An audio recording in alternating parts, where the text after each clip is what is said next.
Hey, it's Auntie Rachel. It's a beautiful day today, so I thought we could read outside. I've got a funny book for you this time. It's called Walter the Farting Dog. This is by William Kotzwinkle and Glenn Murray. Let's just dive right on into it. Walter the Farting Dog. Betty and Billy brought Walter home from the dog pound. Nobody wanted him, said Billy. But we love him, said Betty. Well, he smells awful, said their mother. I think you'd better give him a bath.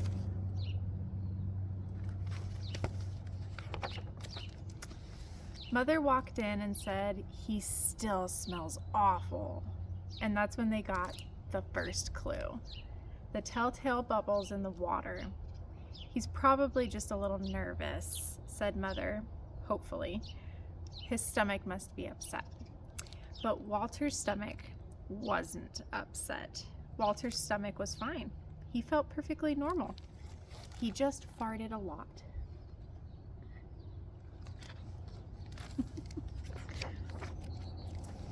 He did it when he bathed. He did it when he played with Betty and Billy.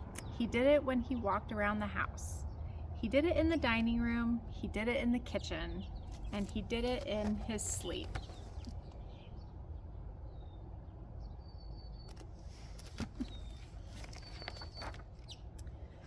That dog farts morning, noon, and night, said Father. He can't help it, Daddy, said Betty and Billy. They didn't mind Walter's farts.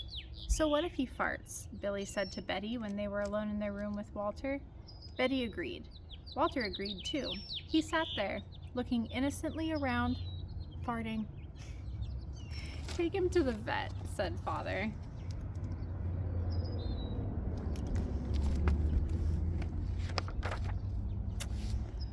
Farting, said the vet, or rectal flatulence, as we say in the medical profession. And he prescribed a change in diet.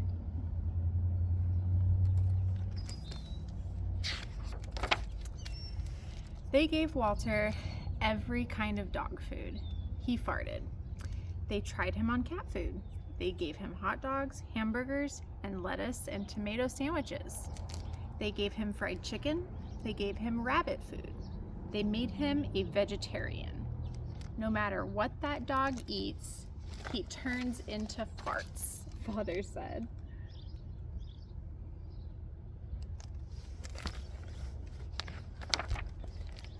Walter got the blame for everybody else's farts. If Uncle Irv let one slip, he just went and stood near Walter. Then all he had to say was, Walter! And everyone would look at poor Walter.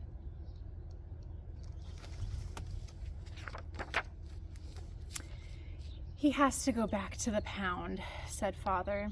No, Daddy, please, begged Betty and Billy. Don't send Walter away. He goes tomorrow, said Father. They pleaded. Walter farted. It was all over. That night, Betty and Billy cried in their beds, and Walter looked at them unhappily.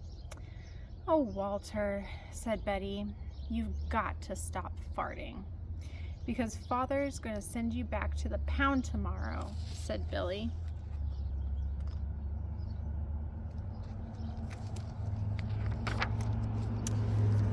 Walter knew how serious the situation was. He'd never see Betty and Billy again. He resolved to hold in his farts forever. When Betty and Billy fell asleep, he walked down to the kitchen to see if there was anything around to eat. He managed to open the cupboard door with his nose and found the 25-pound bag of low-fart dog biscuits the vet had prescribed for him, which made him fart even more. Even though he knew they made him fart more, he couldn't resist. He ate the entire bag. Very tasty, Walter said to himself.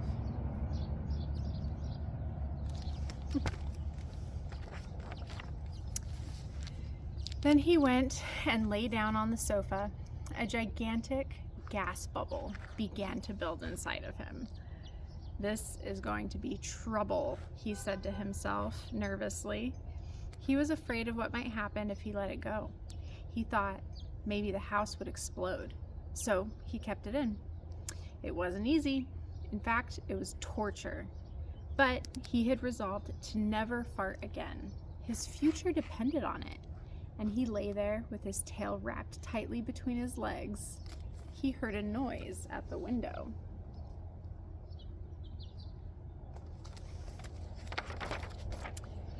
He watched it slowly open. A pair of burglars came through. They dropped silently into the kitchen. "Watch out for the dog," said one of the burglars. "He won't bite," said the other. "He's a wimp." Walter might have bitten them, except he was so filled with gas he couldn't move. They tied a rag around his snout so that he couldn't bark.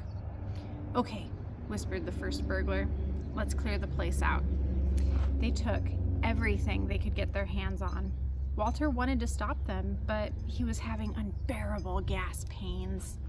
He rolled on his back and waved his paws in the air. He gnashed his teeth.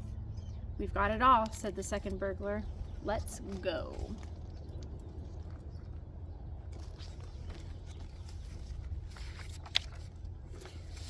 That's when Walter let it fly.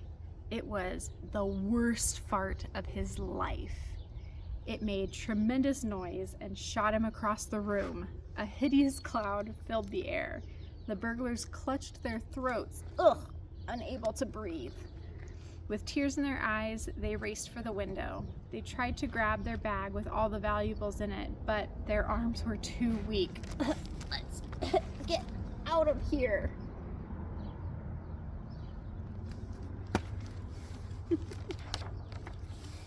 They jumped out the window and ran up the block, choking and gasping for air. Still blinded by Walter's attack, they stepped into the headlights of an approaching police car. "Hold it right there," said the policeman.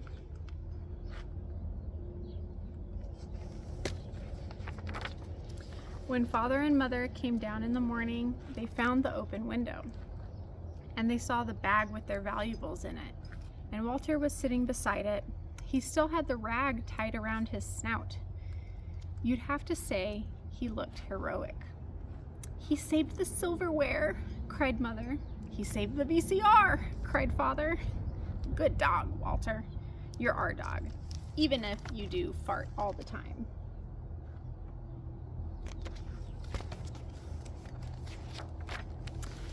And so the family learned to live with Walter, the hero dog. And that's the end of our tale. Well, that's a happy ending. Good for Walter. He doesn't have to hold his farts in anymore. All right. Thanks for listening. Again, Walter, the farting dog. I hope you had a good time. I love you, and I'll see you next time. Bye.